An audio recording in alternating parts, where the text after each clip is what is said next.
नमस्कार। देश की बात में हाजिर हैं और इस समय अहम खबर मुंबई से आ रही है। मुंबई एयरपोर्ट पर एक विमान फिसला है, एक तरह से जिसे क्रैश लैंडिंग कहा जाता है, की गई है। प्लेन में 5 से 6-7 यात्री सवार थे, 2 चालक दल के सदस्य भी थे। प्राइवेट प्लेन था, ये निजी विमान था और विशाखापट्टनम से मुंबई आया है। बारिश की वजह से रनवे पर प्लेन स्किड हुआ है। अब इस पर अधिक जानकारी के लिए आइए सीधे चलते हैं अपने सहयोगी सुनील सिंह के पास, वो हमें जानकारी दे पाएंगे। सुनील, पहले यात्रियों के बारे में बताइए, ये स्किड क्या है?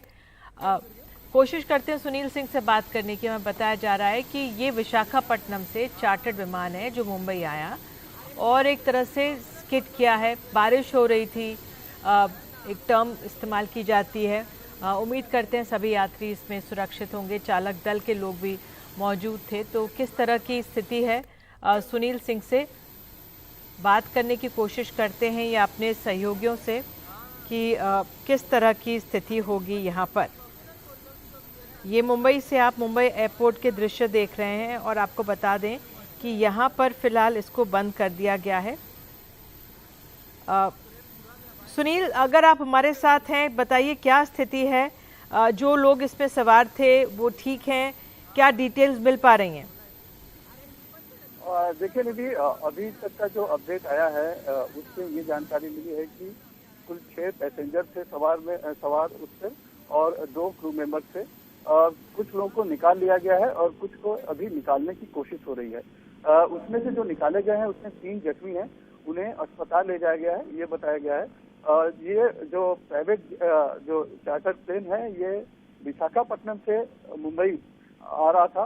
लैंडिंग करते समय रनवे पर, क्योंकि बारिश तेज है, विजिबिलिटी भी आज बताई जा रही है कि बहुत कम है, तो 700 मीटर के करीब है, तो ये करते समय 27 रनवे पे स्किड हो गया। स्किड होने के बाद ये क्रैश हो गया और इसकी वजह से ये हादसा हुआ है। और जिसमें कि यात्री जो थे वो चूंकि फंस गए, तुरंत जो इमरजेंसी सर्विसेज है वहाँ पर पहुंची हैं और दमकल विभाग है जो वहाँ पर अलर्ट रहता है, बाकी जो एजेंसी है सभी वहाँ पर पहुंची हैं और तुरंत बचाव कार्य किया जा रहा है, यानी कि लोगों को निकाला गया, जिसमें 3 लोग जिन्हें निकाला गया वो उन्हें अस्पताल में भर्ती किया गया है। वो 3 जख्मी बताए जा रहे हैं। कुछ की हालत गंभीर है ये बताई जा रही है, लेकिन अभी तक उसके आगे की पुष्टि अभी तक प्रशासन की तरफ से नहीं की गई है। फिलहाल वहाँ से राहत कार्य बचाव की कोशिश की जा रही है और बाकी एजेंसियां अलर्ट है। ये प्लेन के बारे में जो जानकारी मिल पा रही है कि वो विशाखापट्टनम से चला था, जो कि मैसेज विस्तार वेंचर्स लार्जेस्ट का ये एयरक्राफ्ट है, DVL, और ये वाइजक टू मुंबई था, आ रहा था। इतनी जानकारी अभी तक मिल पाई है। बहुत आप खबर पर नज़र बनाए रखें। तो बता रहे हैं हमारे सहयोगी सुनील सिंह की जो चालक दल के मिलाकर 8 लोग इसमें सवार थे, 3 लोग जख्मी हुए हैं। उनको अस्पताल ले जाया गया है फिलहाल, औरों को निकाला जा रहा है। कुछ गंभीर तौर पर भी जख्मी हो सकते हैं। लैंडिंग के वक्त स्किड हुआ है ये प्लेन। भारी बारिश हो रही है मुंबई एयरपोर्ट पर और इसलिए विजिबिलिटी भी यहाँ पर कम थी। तो मुंबई से ये खबर आई है और एयरपोर्ट को यहाँ पे बंद किया गया है।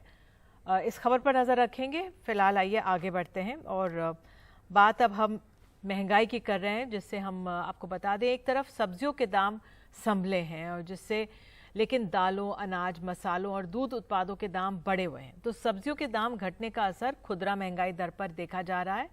खाने पीने की कुछ चीज़ों पर जो दाम हैं वो बढ़ेंगे, इसकी चिंता बरकरार है। तो सरकार की तरफ से आज प्रेस कॉन्फ्रेंस की गई, कहा गया कि खुदराई महंगाई दर 7% से नीचे आई है। NSO के मुताबिक अगस्त में खुदरा महंगाई दर 6.83% रही। खासतौर पर सब्जियों के दाम घटने से जो उपभोक्ता खाद्य मूल्य सूचकांक कम हुआ है, अगस्त में 9.94% रहा, जो जुलाई में 11.51% था। तो सब्जियों की महंगाई दर में कमी आई है। अगस्त में बता दें कि 26.1% रही, जबकि जुलाई में ये 37.4% थी। आपको याद होगा तब टमाटर इतना महंगा हो गया था, सब्जियों के दाम बहुत ज़्यादा महंगे हो गए थे। लेकिन अब ये 37 से गिरकर 26 में अगस्त में आ गई 26%, लेकिन फिर भी महंगी हैं ही सब्जियां। उधर उपभोक्ता मूल्य सूचकांक के जिन 61 बेसिस पॉइंट्स में गिरावट देखी गई थी, उनमें से 28 इसी से जुड़े हुए हैं। लेकिन खाने पीने की चीज़ों में महंगाई बरकरार है। आपको बता दें, अनाज में ये 11.85% है, दालों में 13.4% से ज़्यादा है, मसालों में 23% से ज़्यादा है, दूध और दूध के जो उत्पाद हैं उनमें 7% से ज़्यादा है। तो साफ है कि खाने पीने से महंगाई का जो खतरा है वो उसमें बना हुआ है और महंगाई बनी हुई है।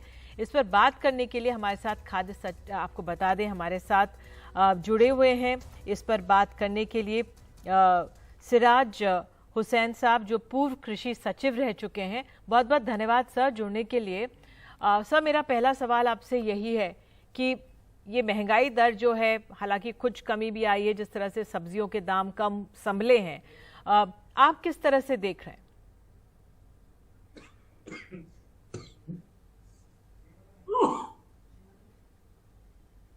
देखिए, सब्जियों में जो गरीब लोग हैं वो एक सब्जी की जगह दूसरी सब्जी में सब्स्टिट्यूट हो सकते हैं, लेकिन गेहूं और चावल की जरूरत सारे लोगों को रहती है। गेहूं में जो इन्फ्लेशन है उसको सरकार बहुत आसानी से कम कर सकती है इंपोर्ट ड्यूटी को घटाकर। बहुत दिनों से इकोनॉमिस्ट इस बात को सजेस्ट कर रहे हैं गवर्नमेंट को कि आप गेहूं पर 40% से ड्यूटी घटाकर 0% या 5-10% कर दीजिए। वो अभी तक नहीं किया गया है, बल्कि बार बार स्टॉक लिमिट में कमी की जा रही है, जिससे कि ये समझा जा रहा है कि स्टॉक लिमिट लगाने से या स्टॉक कम करने से इस पर काबू पाया जा सकेगा। मैं समझता हूं कि गवर्नमेंट को फौरन इंपोर्ट ड्यूटी गेहूं पर कम कर देनी चाहिए। जहां तक दालों का सवाल है, हमारी गवर्नमेंट ने बहुत अच्छा काम किया था। कई देशों के साथ हमने एमओयू साइन किए थे, वो इंपोर्ट हो रहा है, लेकिन जाहिर है कि वहां भी मोजाम्बिक में प्राइसेस बढ़े हुए हैं और वहां की गवर्नमेंट ने भी उस पर मिनिमम एक्सपोर्ट प्राइस फिक्स किया है। तो दालों के दाम बहुत इमीडिएटली कम होने की उम्मीद हम नहीं कर सकते हैं, क्योंकि दालों का एरिया भी कम है। चावल के केस में हम कह सकते हैं कि क्योंकि पिछले एक हफ्ते में अच्छी बारिश, यहाँ हम इस वक्त लखनऊ में है, पूर्वी उत्तर प्रदेश में अच्छी बारिश हुई है। अगर चावल का उत्पादन अनुमान के मुताबिक होता है तो मैं समझता हूं कि चावल का इन्फ्लेशन कम हो जाएगा। जी, मैं आपको इस दाल, एक ऐसे कहते हैं लोग कि गरीबों का खाना है, दाल बच्चे पाल, एक समय में कहा जाता था। तो दाल के दाम अगर कुछ संभले तो वो अपने आप में महत्वपूर्ण है। आपने गेहूं की बात की सर, तो अभी मैं एक खबर देख रही हूं कि खाद्य सचिव संजीव चोपड़ा ने कहा है कि गेहूं के दाम में पिछले एक महीने में 4% की बढ़ोतरी दर्ज की गई, जबकि गेहूं के पर्याप्त स्टॉक उपलब्ध हैं और कुछ लोग गेहूं की कमी होने का माहौल बनाने की कोशिश कर रहे हैं। गेहूं पर 12 जून को स्टॉक रखने की सीमा तय की गई थी। तो मैं आपसे समझना चाहूंगी, ये सिचुएशन जब बनती है, इस पर किस तरह से आगे बढ़ा जा सकता है? देखिए, जो स्टॉक लिमिट्स होती हैं बेसिकली वो इस आइडिया के साथ लगाई जाती हैं कि लोग होल्डिंग कर रहे हैं और होल्डिंग की वजह से दाम बढ़ रहे हैं। ये बात किसी हद तक सही हो सकती है। हालांकि हमने पिछले कई सालों में ये देखा है कि अब किसान भी अपना स्टॉक बचा कर रखते हैं इस उम्मीद में कि जब आगे चल के दाम बढ़ेंगे तो हम अच्छे दामों पर अपना गेहूं या चावल या और कोई चीज, अनाज बेचेंगे, दालें बेचेंगे। ये हम लोगों की स्टडीज भी दिखाती हैं। अभी मध्य प्रदेश में एक स्टडी आर्कस पॉलिसी रिसर्च कर रहा है, उससे भी ये बात सामने आ रही है। तो अगर हमें देश में सप्लाई बढ़ानी है तो उसका बहुत आसान तरीका है। गेहूं के केस में कुछ मुश्किल नहीं है, ग्लोबली इतना गेहूं अवेलेबल है, रीजनेबल दामों पर अवेलेबल है। अगर उसका इंपोर्ट ड्यूटी कम हो जाए तो साउथ इंडियन पोर्ट्स पर और मुंद्रा में और कांडला में गेहूं का इंपोर्ट होगा, उसके दामों पर काबू पाना कुछ बहुत मुश्किल नहीं लगता है। बिल्कुल सर, और अंत में ये कि जो जमाखोर हैं, क्योंकि आर्टिफिशियली भी क्रिएट हो जाती हैं तमाम चीज़ें, तो जो जमाखोरी है ये अरसे से चली आ रही समस्या है। सरकारें, मैं देख रही हूँ, कह रही हैं कि राज्य सरकारों के साथ मिलकर इस पर गहन ध्यान देंगी, लेकिन किस तरह से इस पर बढ़ा जा सकता है? देखिए, एसेंशियल कमोडिटीज एक्ट की यूटिलिटी और उसकी यूजफुलनेस के बारे में बहुत सारी स्टडीज हुई हैं। इससे पहले जब अरविंद सुब्रमण्यन यहाँ चीफ इकोनॉमिक एडवाइजर थे तो एक इकोनॉमिक सर्वे में पूरा एक चैप्टर था इस पे, जिसमें ये कहा गया था कि एसेंशियल कमोडिटीज एक्ट यूजफुल नहीं है। वो उतना इफेक्टिव नहीं है प्राइसेस को कंट्रोल करने में जितना कि सरकारें और कुछ लोग समझते हैं। तो अगर प्राइसेस बढ़ रहे हैं तो हमें देश में उसकी सप्लाई बढ़ानी होगी। एसेंशियल कमोडिटीज एक्ट एक टूल है जिसका के काफी मिसयूज होता है और फूड डिपार्टमेंट के इंस्पेक्टर्स मुख्तलिफ राज्यों में जाकर चेकिंग करते हैं और तमाम तरह की समस्याएं उससे आती हैं। तो मैं समझता हूं कि वो खाली एक टूल को इस्तेमाल करने से ये समस्या काबू में नहीं आएगी। हमें देश के अंदर अवेलेबिलिटी बढ़ाने के लिए जो कदम उठाने चाहिए वो हमारे फूड सेक्रेटरी, एग्रीकल्चर सेक्रेटरी सब बहुत कॉम्पिटेंट ऑफिसर्स हैं और मैं समझता हूं कि उन्होंने सरकार को ये राय जरूर दी होगी कि वो इंपोर्ट ड्यूटी कम कर दें जहां भी इंपोर्ट पॉसिबल है। और चावल के केस में भी मैं समझता हूं कि थोड़ी सी फाइन ट्यूनिंग की जरूरत है। जो बासमती पर $1200 का मिनिमम एक्सपोर्ट प्राइस है, उसकी वजह से बासमती फार्मर्स जिनका धान अब मार्केट में आने वाला है तो उनको दाम कम मिलेंगे। देखिए ये दोनों चीजें हैं, हमें बैलेंस ये करना है कि कंज्यूमर के दाम भी रीजनेबल रहें और किसान को भी एक मुनासिब दाम मिले। बिल्कुल बिल्कुल बिल्कुल, बहुत महत्वपूर्ण बात है आपने कही सिराज हुसैन साहब, बहुत बहुत धन्यवाद जुड़ने के लिए। और हमने आपको बताया कि जो खाद्य सचिव हैं उन्होंने किस तरह से कहा है कि भाई गेहूं के दाम बढ़े हैं पिछले एक महीने में 4%, लेकिन पर्याप्त मात्रा में वो उपलब्ध भी हैं। हमारे सहयोगी प्रशांत हमारे साथ मौजूद हैं। महंगाई को लेकर आज एक प्रेस कॉन्फ्रेंस भी हुई है प्रशासन की, सरकार की तरफ से। प्रशांत, सब्जियों के दाम जो संभले उससे महंगाई दर पर कुछ राहत देखने को मिली है मोटे तौर पर?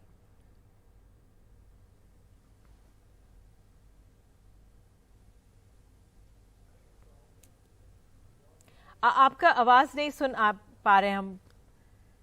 कोशिश करेंगे प्रशांत से बात करने की, अनम्यूट करने को उनको कहेंगे, लेकिन अपने आप में बहुत अहम है क्योंकि जो महंगाई जिस तरह से सबके सामने थी और जुलाई के मुकाबले अब अगस्त में कम हुई है, उस पर एक प्रेस कॉन्फ्रेंस भी की गई। जी प्रशांत। जी निधि, मैं आपसे कह रहा था कि आपको याद होगा 2 महीने पहले जब बारिश काफ़ी हो रही थी देश के अलग अलग इलाकों में और उस वक्त सब्जियों के दाम बढ़ रहे थे और उसकी वजह सबसे बड़ी यही थी कि सब्जियों के का जो ट्रांसपोर्टेशन होता है, जो आवाजाही होती है, उसमें काफ़ी दिक्कत आ रही थी। इसके अलावा जहाँ जहाँ बारिश हो रही थी, सब्जियाँ आपको पता है कई पेरिशेबल आइटम्स भी होते हैं, उनको रखने में, उनके रखरखाव में दिक्कत आ रही थी। लिहाजा जैसे टमाटर के दाम 200 रुपये प्रति किलो तक हो गए थे। इन सभी सब्जियों के दाम, चूंकि बारिश कम हुई, स्टॉक अवेलेबल था, अब चीज़ें आने लगी, समय पर आने लगी, पैसे ट्रांसपोर्टेशन में कम खर्च होने लगे, लिहाजा उनकी कीमत नीचे आ गई है और टमाटर आ चुकी है। तो इन्हीं वजहों से आप देख रही हैं कि सब्जियों के दाम, जो बास्केट होता है उसमें अलग अलग सब्जियों के दाम होते हैं, वो नीचे आए हैं, लिहाजा महंगाई दर में कमी आई है। जहां तक गेहूं की बात अब से कुछ देर पहले आप कर रही थी निधि, कि गेहूं पर सरकार का ये कहना है कि जमाखोरी एक समस्या है और वो उन्होंने राज्य सरकारों से कहा है, क्योंकि ये मामला राज्य सरकारों के अंदर भी आता है, कि इस पर सख्ती से पालन किया जाए।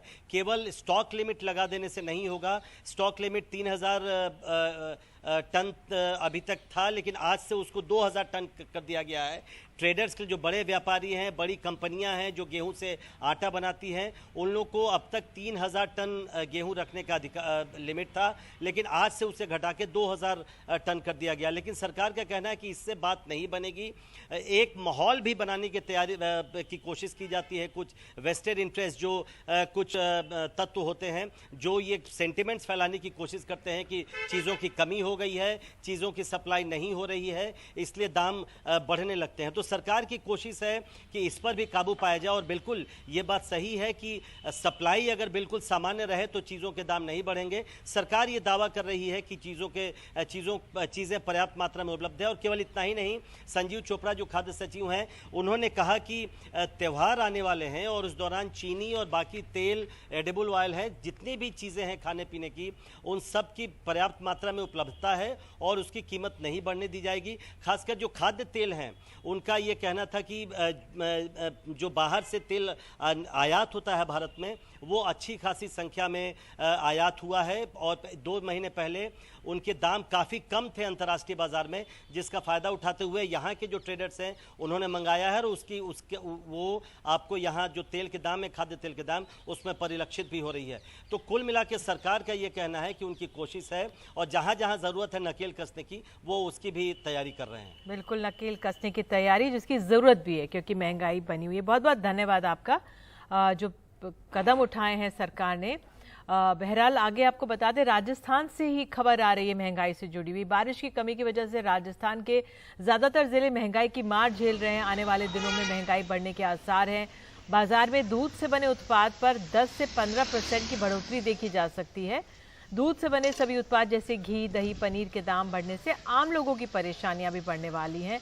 लोगों की मांग है कि सरकार उन्हें महंगाई से राहत दिलाए। तो राजस्थान ही नहीं, अन्य राज्यों में भी इस तरह की हमने आपको आंकड़े बताए समस्या है जिस पर निजात पाए जाने की कोशिशें हो रही हैं।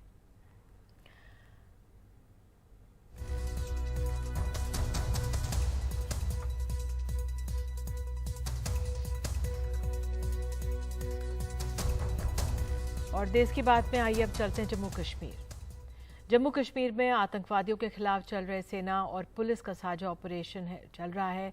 दक्षिण कश्मीर के अनंतनाग जिले के कोकरानाग के जंगलों में बुधवार को आतंकवादियों के साथ मुठभेड़ में सेना के एक कर्नल, एक मेजर और जम्मू कश्मीर पुलिस के एक डीएसपी शहीद हो गए हैं।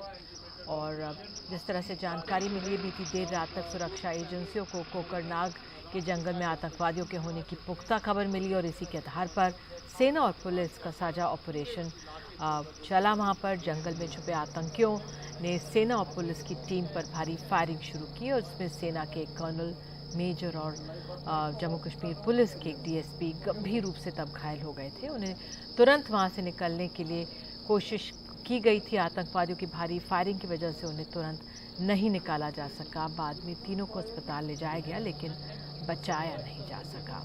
तो शहीद होने वाले कर्नल मनप्रीत सिंह, मेजर आशीष रोचक और जम्मू कश्मीर पुलिस के डीएसपी हुमायूं शामिल हैं। और सुरक्षा बलों ने मुठभेड़ के पूरे इलाके को घेरा हुआ था और आतंकवादियों की तलाश की जा रही है।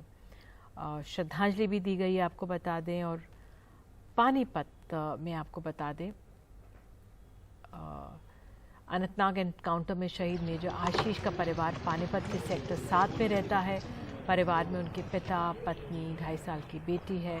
शहीद मेजर आशीष के पिता NFSI से रिटायर हुए और शहीद मेजर आशीष की 3 बहनें हैं। उनका इकलौते भाई थे वो और पैतृक गांव हरियाणा के बिजौल के हैं।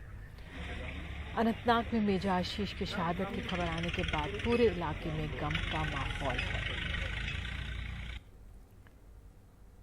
बस टेलीफोन से मिली थी भाई। हाँ जी, क्या कुछ बताया? पहले तो यही था कि भाई ऐसे ऐसे कोई ऑपरेशन है उसमें,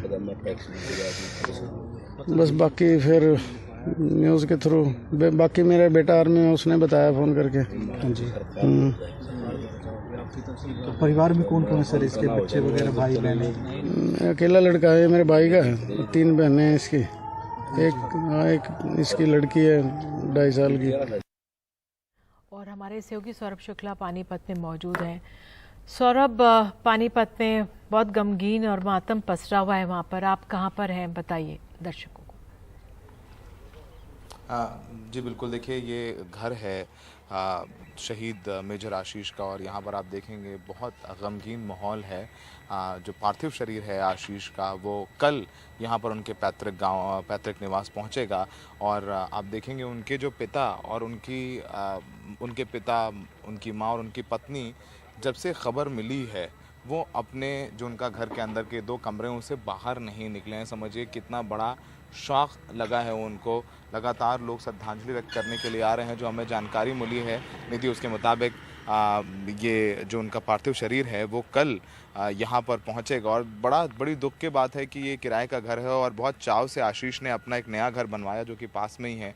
और वो अक्टूबर में यहाँ पर आ रहे थे कि 13 अक्टूबर को आ रहे थे और उन्होंने कहा कि 22 अक्टूबर का उनका जन्मदिन है और 22 अक्टूबर को वो गृह प्रवेश करेंगे और उन्हें अभी हाल ही में 15 अगस्त को ही सेना मेडल भी मिला उनके बहादुरी के लिए और वो सेलिब्रेट करेंगे। तो वो अपने नए घर में नहीं आ सके, लेकिन परिवार का कहना है कि नए घर में वो नहीं आ सके तो उनका पार्थिव शरीर रखा जाएगा अंतिम दर्शनों के लिए। उसके बाद उनका अंतिम संस्कार उनके जो पैतृक गांव है उसमें कर दिया जाएगा। तो आप देखेंगे यहाँ पर उनके घर के बाहर सब लोग शांत हैं, चुपचाप बैठे हैं, कोई कुछ नहीं कह रहा है, सबकी आंखें नम हैं। कई बार वो लोग यहाँ आते हैं, बात करते हैं, चले जाते हैं। बहुत दुख सिर्फ यहाँ के लोगों को नहीं, पूरे देश के लोगों को है। मनप्रीत का जो कर्नल मनप्रीत है, उनका भी जो पार्थिव शरीर है वो भी कल आएगा। अभी रिथ लेइंग सेरेमनी है वो होगी श्रीनगर में, क्योंकि उनकी बॉडीज़ आज सुबह ही रिट्रीव की कर पाई है आर्मी और जम्मू कश्मीर पुलिस। उसके बाद जो तमाम औपचारिकताएं हैं वो पूरी की गई और उसके बाद देर रात आज रिथ लेइंग सेरेमनी होगी। कल फिर जो हवाई रास्ते से जो पार्थिव शरीर हैं वो दिल्ली या चंडीगढ़, फिर वहाँ से यहाँ पानीपत पहुँचेंगे। तो कल शाम तक ही अंतिम संस्कार होने की संभावना है, लेकिन पूरा का पूरा इलाका गमगीन है। देश की नज़रें यही कह रही हैं कि ये बहुत बड़ा सुप्रीम सेक्रीफाइस किया है। परिवार वाले बिल्कुल सख्ते में हैं, बिल्कुल शौक़ में हैं। उनकी 2.5 साल की बेटी भी है, उसको समझाना सबसे ज़्यादा मुश्किल हो रहा है। फिलहाल परिवार घर में है और कल उनका जब पार्थिव शरीर आएगा तो शाम तक अंतिम संस्कार होगा। निधि। जी सौरभ, तो हमने पानीपत से देखा किस तरह के वहाँ पे हालात बने हुए हैं। बहुत ही दुखद परिस्थिति है ये। उधर आपको बता दें, अब हम लोग अलर्ट पर हैं, सेना अलर्ट पर है। कुपवाड़ा के करालगुंड के पास हंदवाड़ा बारामूला हाईवे पर एक संदिग्ध बैग में मिले आईडी को नष्ट कर दिया गया है। आज सुबह ये बैग मिलने के बाद इलाके में वाहनों के आने जाने पर रोक लगा दी गई थी।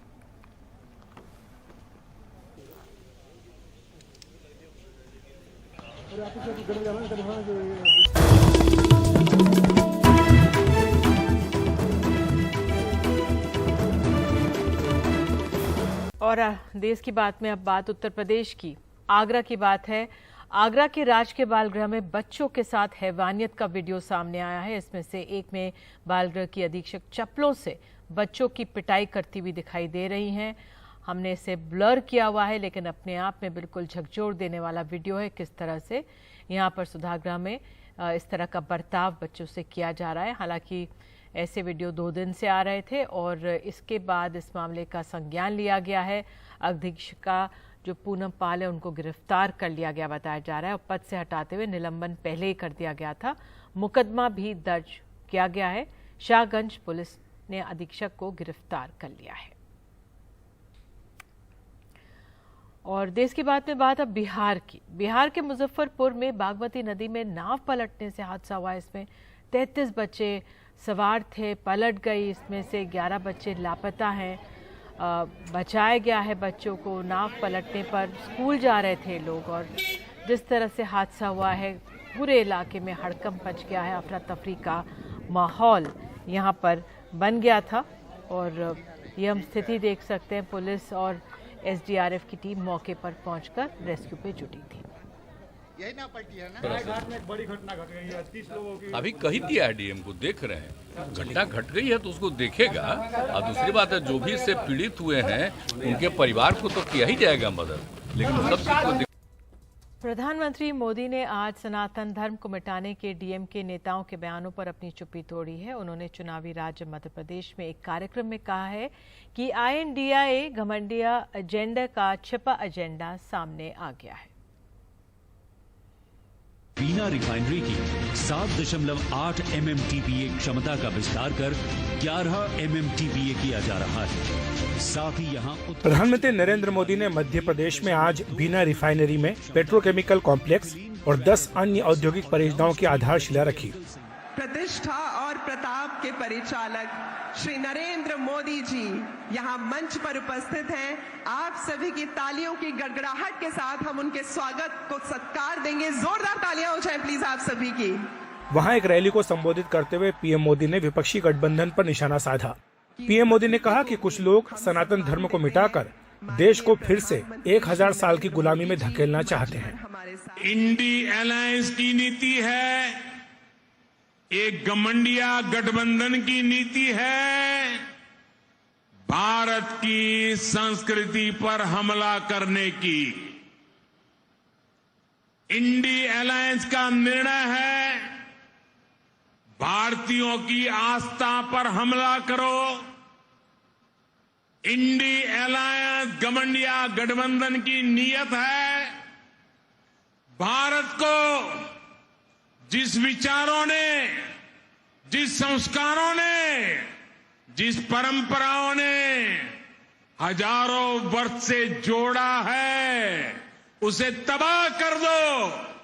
आप सभी की तालियों की गड़गड़ाहट के साथ हम इस स्वागत को सत्कार देंगे। पीएम मोदी ने कहा कि देश के कोने कोने में हर सनातनी को, इस देश को प्यार करने वाले को सतर्क रहने की जरूरत है। उन्होंने कहा कि इनका नेता तय नहीं है, नेतृत्व पर भ्रम है, लेकिन इन्होंने अपनी मुंबई मीटिंग में ये घमंडिया गठबंधन कैसे काम करेगा, इसकी नीति और रणनीति बना दी है। कुछ लोग घमंडिया गठबंधन भी कहते हैं। इनका नेता तय नहीं है, नेतृत्व पर भ्रम है। स्वीकार करें। जिस दिन उधर विपक्ष ने पीएम मोदी के आरोपों का जवाब दिया। शिव भगवान के विषय में, भगवान राम के विषय में, या बुद्धिस्ट धर्म के विषय में, या किसी भी धर्म के विषय में अगर डिबेट करना चाहें तो हमारा नेता 5 मिनट में इनको चित्त कर देगा।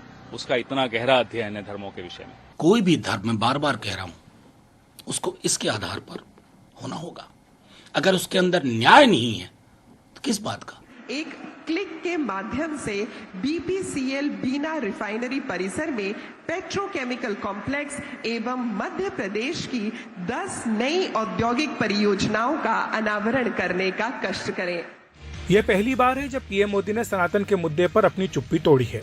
इससे पहले वे केंद्रीय मंत्री परिषद की अनौपचारिक बैठक में मंत्रियों से कह चुके हैं कि सनातन धर्म की तुलना HIV, कोढ़, डेंगू, मलेरिया से कर उसे जड़ से नष्ट करने के डीएम के नेताओं के बयानों का जोर शोर से जवाब दिया जाना चाहिए।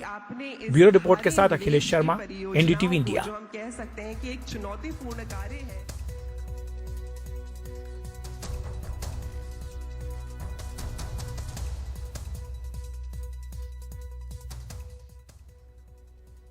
और एक बार फिर से आइए मुंबई चलते हैं। आपसे कुछ देर पहले मुंबई एयरपोर्ट पर चार्टर विमान फिसल गया था। बारिश की वजह से रनवे पर फिसला था, स्किड हुआ था। एयरपोर्ट पर ऑपरेशंस चल रहे हैं इस समय। अधिक जानकारी के लिए सीधे चलते हमारी सहयोगी पूजा वहां पर मौजूद है। पूजा, सुनील ने बताया था 3 लोग घायल हुए हैं, अब क्या स्थिति है, क्या और डिटेल्स मिल पाई हैं आपको? जी निधि, सबसे पहले हम आपको अराइवल, आप देखें ये गेट है, यहाँ की तस्वीरें आपको हम दिखाते हैं। और इस वक्त आप देखें किस तरह से और ये गार्ड हमें यहाँ पर रोक रहे हैं ये शूट से, लेकिन आपको दिखा दें थोड़ी जो हलचल है यहाँ पे पैसेंजर्स की। कब से आप लोग यहाँ पर इकट्ठा हैं, क्या स्टेटस के बारे में जानकारी दी? 2 घंटे से यहाँ पे हूँ और कुछ अंदर से बता नहीं रहे। मेरी दादी आने वाली थी और कुछ भी इन्फॉर्मेशन नहीं मिल रही कि क्यों इतनी डिले हुआ है। हम बहुत वरीड है उस चीज़ के लिए।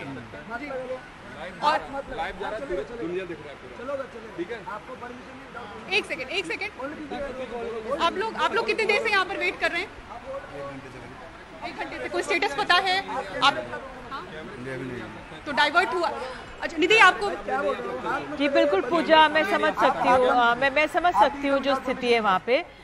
गार्ड रोक रहा है अभी फिलहाल, लेकिन हम देख सकते हैं कि लोग बाहर खड़े हुए हैं।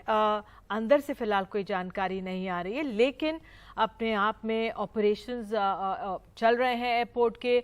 8 लोग इस विमान में सवार थे। ये एक निजी चार्टर्ड फ्लाइट थी, विशाखापट्टनम से मुंबई आ रही थी। इसमें 6 यात्री थे, 2 क्रू मेंबर्स थे। फिलहाल 3 लोगों को उसमें उस समय सुनील सिंह ने बताया कि अस्पताल ले जाया गया है।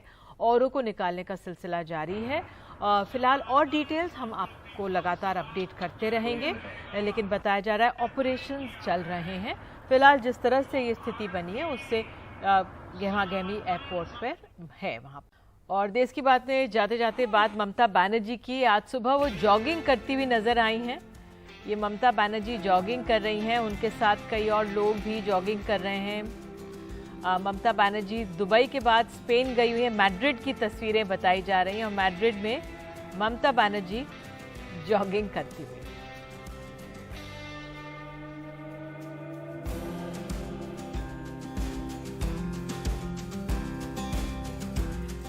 और इन्हीं दृश्यों के साथ देश की बात में इतना ही।